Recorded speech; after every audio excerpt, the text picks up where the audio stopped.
EDRIC came about because we, as a group of adult thalidomide survivors, identified a problem, and the problem was that all of the people who were involved in our development as children started to become old and retire or move on, or centres of expertise like the one at Roehampton in London started not to receive any government funding, so therefore closed down. So what we found was that there was a disconnect between people and specialists, and I think this is a common issue throughout Europe, that resources are poured into a particular population group when they're children, and then when they're adults they're left almost to fend for themselves.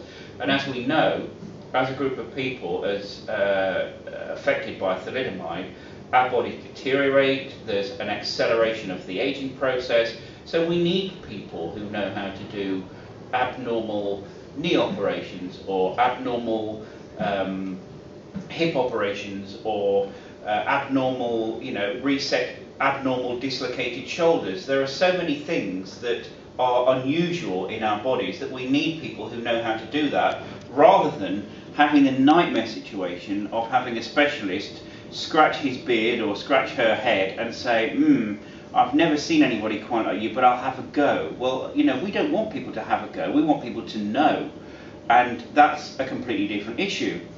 So what happened was the British thalidomide group and the Swedish thalidomide group came together and said, well, we need to solve this problem, and we can only solve it at European level because we are too few in number to be catered for by national governments. But if we include not just thalidomiders, but people similarly affected by congenital limb difference, and that dysmelia encompasses a whole raft of different sort of limb difference scenarios or syndromes, if we all come together, we are a sizable population and we can be treated, and sometimes it means cross-border healthcare, and sometimes it means encouraging centres of excellence in country. Now the really useful thing is that there is already an extremely good, thriving centre of expertise, the X Centre in Stockholm. So we use the X Centre as a model and say to other European providers who are interested, okay, you can learn from the X Centre, they will share their knowledge with you, we will be the conduit, we will create that network, and we will make sure that people are no longer disconnected from the specialist knowledge in their condition that they need to have. And it's not just confined to the medical sphere either. It could be about how to adapt your kitchen, or how to put foot steering in a particular make of car, or it could just be about has anybody, I saw a question the other day on one of the Facebook groups that I manage that said, has anybody managed to adapt a treadmill? And it was from somebody, a thalidomider, who was quite short stature, and of course she couldn't reach the handles or the bar on an ordinary treadmill, and within half a day somebody had sent back photographs of a treadmill that they'd already adapted. So what we decided, that's a great example of peer support, and what we decided to do was to create a kind of super network where you identify all the experts, you identify the centres of expertise, but you also connect all the people affected by the condition, because in many cases we are experts in our own condition. There is nobody more expert in my body than me. So we think that the USP, the unique selling point, if you like, of EDRIC is that it creates a network of the people affected. It creates a network of the various experts in our conditions, and then encourages those two networks to dialogue with each other, so that if somebody in one country needs a solution to some problem that they're having, and we know that that expertise resides in a clinic, let's say in Germany, we can connect the person affected, that's, let's say, a lady living in Croatia, with a specialist in Germany, or at least if the specialist in Germany isn't prepared to advise her direct, at least then get her local specialist to talk to the right specialist in Germany to get the right up-to-date information. Because what we found in the past is that people have been so badly treated and so badly advised that there have even been life-threatening procedures carried out that should never have been carried out. And there was one case in Sweden of a guy, a thalidomide survivor in his 40s, who almost died on the operating table just because somebody didn't know how to, I can't remember, measure his blood pressure or whatever it was. But there are so many issues like that that we need to make sure that everybody has the most accurate and up-to-date information about their own condition. So that was the driver for EDRIC in the first place. And is there any thought of maybe training up people from other countries, medical professionals in the X Centre, or offering up some kind of, Yes. The European Union is about to launch a call for grant applications for what they call rare disease European reference networks. Now, we've got one already planned, and part of the European reference network will be to say, okay, identify the current centres of expertise, then identify a whole lot of other health providers or health facilities that want to be affiliated, and then use the network, use the rare disease European reference network to spread the knowledge, to spread the expertise. In other words, to propagate the idea of best standards or of best practice throughout the whole European Union. So that's absolutely in our mind, that we can use the pockets of expertise we currently have to make sure that on a much more widespread plane, that those methods, those techniques, that knowledge is first of all captured, and secondly disseminated, and thirdly put into practice by other clinics, other specialists all over Europe. That's exactly the reason that we're applying for that kind of funding. The purpose of EDRIC is that people have the most up-to-date information, the most accurate and reliable information about their condition, and that includes all sorts of lifestyle issues, like how to drive your car in an ergonomic way, how to set up if you're working in an office, how to set up your workstation so that you're not going to damage your back, how to exercise, what techniques of massage are useful for pain management. All of those lifestyle issues of living with this kind of damage will be taken into account by EDRIC and sent out and reinforced. I mean, in terms of written articles, in terms of videos, in terms of forum discussions, all of these things. It's in our mind to give people a completely holistic picture about how to live with this condition. And that doesn't just involve replacing hips and all those other kind of medical interventions. It can be something as simple as, finding the right kind of device to peel your potatoes with.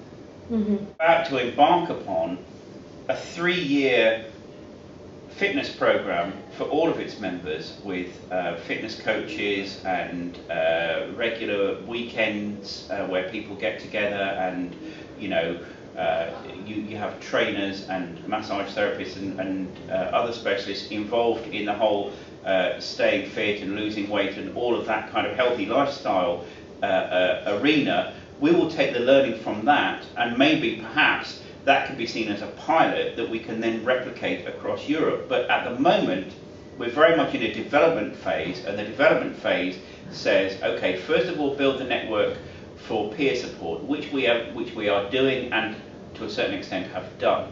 So we've got we've got DysNet, our website. We're present on all of the main social media channels, including things like YouTube.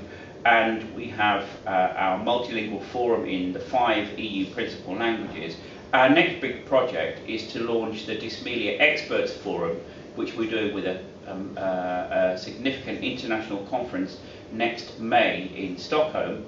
And then we need to build DysEarn, which is our Dysmelia European Reference Network, to build on the strengths of the Dysmelia Expert Forum, and, as I say, to propagate that knowledge. Once I think all of those 3 pillars of EDRIC are built, it will be up to perhaps me, but more likely my successors and the successors of my current colleagues on the board to shape the vision for EDRIC over the next 10 years. And I think that the sorts of activities like getting people together in order to encourage mutual support is absolutely the right way forward. I think there is a certain amount that people can do online. Social media have absolutely opened up channels of communication that hitherto weren't there, in terms of especially disseminating information. But I think you learn an awful lot more if you spend a weekend in a hotel or wherever with a whole load of other people who have the same condition as you, because you just happen to see how do they pick up their drink from the bar, or how do they change for the swimming pool, and there are so many things that we can teach each other. And I must say to you, one of the things that we had in mind when we set up EDRIC was that we thalidomiders are a specific group of people who in time will no longer exist. Because we were all of a similar age, because there was a certain momentum created by all of us being born with that narrow band of 3 years age difference between us, because we all went through the process together at the same time, and because we all learned to solve problems or had problems solved for us and adapted most of the solutions, but not all of them, we wanted all that knowledge to be captured so that future generations of people born with a limb difference don't have to start to puzzle over, how do they get dressed in the morning, or how do they cut up their food, or how do they use the swimming pool, the local swimming pool, how do they drive their car. We wanted all of that knowledge to be captured so that it's ready to be passed on to future people, so that they don't have to reinvent the same wheels that we all invented in the first place. And give support to the parents as well, of these future children and so on. And is the new coming Brazilian thalidomiders, are they part of the? Yes, I am in discussion with Claudia, who runs the ABPST, the Brazilian Thalidomide Group. They are in discussion with us about becoming members of EDRIC. We are also at the same time talking to TVAC, the Thalidomide Victims Association of Canada. So we will have two member organisations outside Europe and representing quite significant thalidomide populations.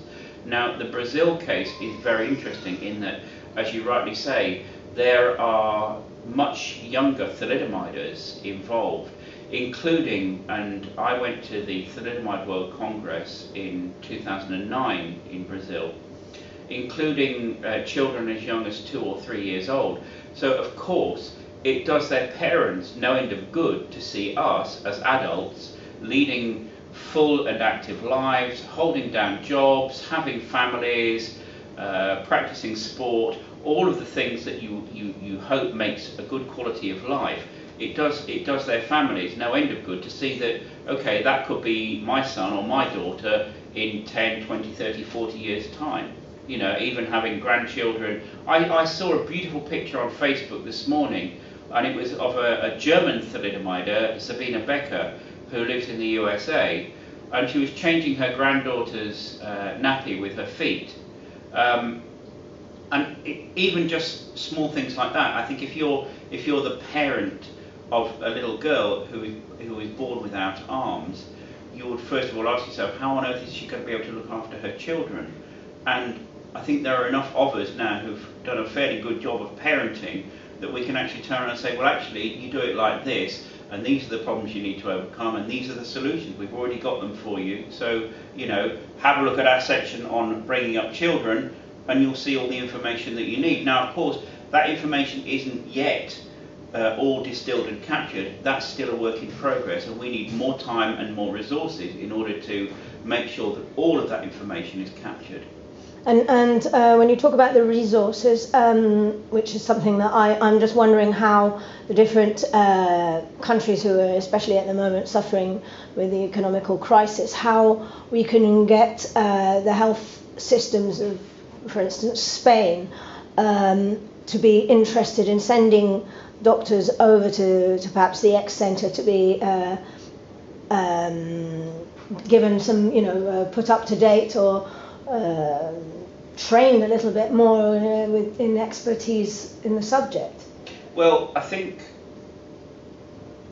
the European Union, whether you love it or whether you loathe it, is an extremely enlightened body when it comes to, for example, things like the management of rare diseases. And there are directives on cross-border healthcare, there are funding streams for things like rare disease European reference networks that will provide the funding, so that if there's a group of Spanish doctors from Barcelona or from Madrid or from wherever that need to go and avail themselves of the expertise already at the X Centre, or with Dr. Jürgen Graf in Germany, or with Dr. Hansball here at the Royal Orthopaedic Hospital at Stanmore, there will be funds in order to facilitate that kind of thing, because it's unrealistic, especially in a time of austerity, to expect national health services, first of all, to cater for their own populations, and then to start sending doctors and other specialists, to learn from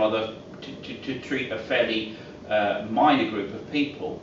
Of course, they're going to concentrate their resources on the big health issues like breast cancer or heart disease or whatever it happens to be. But the European Union is quite good in providing that safety net and saying, okay, of course you have to tackle all of those things, but don't forget there are a whole load of people living with rare conditions, and their needs need to be taken into account as well. So I think the answer is that we would hope that we get the bulk of the funding from the European Union, but of course whenever you get funding from the European Union there's a stipulation about matched funding. So EDRIC has a coherent strategy for raising funds, and the more successful we get and the more people we attract to the network, the more we are taken seriously. And we've just in the last month, for example, signed up 3 new companies as advertisers on the DysNet website. Now that brings in a small amount of money at the moment, but as more and more people use the website, we can increase the revenue from the website, and all of this helps to fund future projects. Okay, well that's... I think what's interesting about the case of FfdN in Catalonia is that it didn't take long in order to... I agree, it's very shocking that the message hadn't already arrived that hey, thalidomide syndrome or dysmelia are rare conditions, and just because I think they were applying some criterion like, oh, you can't cure it, therefore it's not a rare condition.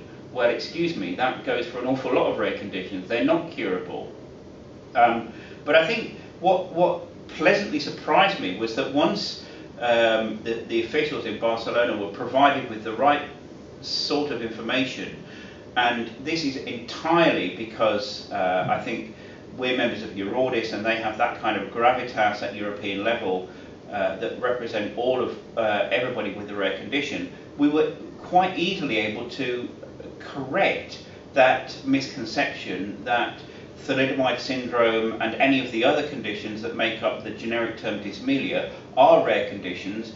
Okay, you can't cure them, but they're still rare conditions, and if that's your criteria for funding organisations of people representing those types of conditions, then they are entitled to be considered along with other people. Of course, well, it's not just curing, is it? It's also alleviating. It's the management of the condition. It's entirely about managing people's conditions, and as I said to you, as I said it originally, providing people with the most accurate, up-to-date and reliable information so that they're able to have the best quality of life possible. And I think from our point of view, if we can get EDRIC to a position, let's say 15 years hence, that everybody with dysmelia automatically thinks EDRIC before they think anything else, then we'll have done our job. Because in the same way that, let's say in the UK, if you got a cancer diagnosis, probably one of the first websites you would visit would be Cancer Research to find out what's the latest on that particular type of cancer that you've been diagnosed with.